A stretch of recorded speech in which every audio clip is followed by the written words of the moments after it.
غزوہ احد میں نبی کریم صلی اللہ علیہ وسلم کی نا ابن قیم نے حضور علیہ السلام کو کیا ہے اپنی تلوار سے، حضور علیہ السلام کے ابن قیم نے حضور علیہ السلام کو اپنی تلوار سے کیا ہے زخمی کر دیا، کیا ہے زخمی کر دیا، کس کے لیے؟ صرف اور صرف دین اسلام کے لیے۔ حضور کریم صلی اللہ علیہ وسلم کو کیا ہے دین اسلام کے لیے، کیوں؟ حضور علیہ السلام کا مقصد کیا ہے؟ کیا دین اسلام کی اشاعت اور دین اسلام کا پیغام آگے پہنچانا۔ تو ابن قیم نے حضور علیہ السلام کو کیا ہے زخمی کر دیا۔ تو ابو حازم نے کہا کہ انہوں نے حضرت سہل بن سعد سعدی رضی اللہ تعالی عنہ سے سنا اس طرح کہ میرے اور ان کے درمیان کوئی نہیں تھا، اور لوگوں نے ان سے پوچھا کہ نبی کریم صلی اللہ علیہ وسلم کے زخم کا علاج کس چیز سے کیا گیا تھا؟ کیا ہے غزوہ احد میں جو نبی کریم صلی اللہ علیہ وسلم کو زخمی کیا گیا تھا نا، تو ایک صحابی رسول کہتے ہیں کہ میں نے کسی سے پوچھا ایک دوسرے صحابی سے کہ حضور علیہ السلام کو جب زخمی کیا گیا تھا نا تو حضور علیہ السلام کا وہ علاج کس چیز سے کیا گیا تھا؟ کیا ہے وہ علاج کس چیز سے کیا گیا تھا؟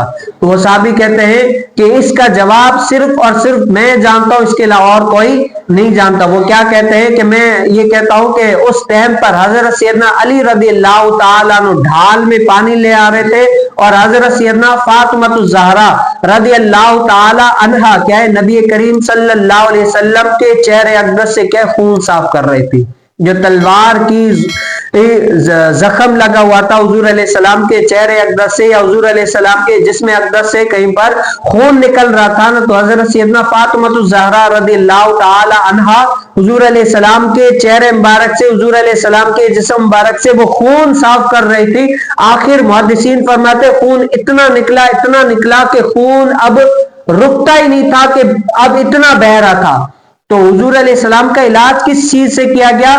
وہ صحابی رسول کہتے ہیں کہ میں نے دیکھا کہ حضرت سیدنا فاطمہ الزہرا رضی اللہ تعالی عنہ جو آج چٹائی ہم اپنے گھروں میں یا کچن خانوں میں بچھاتے ہیں نا، تو حضرت سیدنا فاطمہ الزہرا رضی اللہ تعالی عنہ نے وہ چٹائی جلا کر راکھ کی، اور راکھ کے وہ جو جل کر ہو جاتے ہیں نا پھر وہ جو بنتی ہے، حضرت سیدنا فاطمہ الزہرا رضی اللہ تعالی عنہ نے حضور علیہ السلام کے زخم پر لگایا اس چٹائی کا جو جلا کر راکھ کی تھی۔ اس کے بعد حضور علیہ السلام کا کیا ہے وہ زخم مبارک بھر گیا، اور حضور علیہ السلام کا خون مبارک کیا ہے رک گیا۔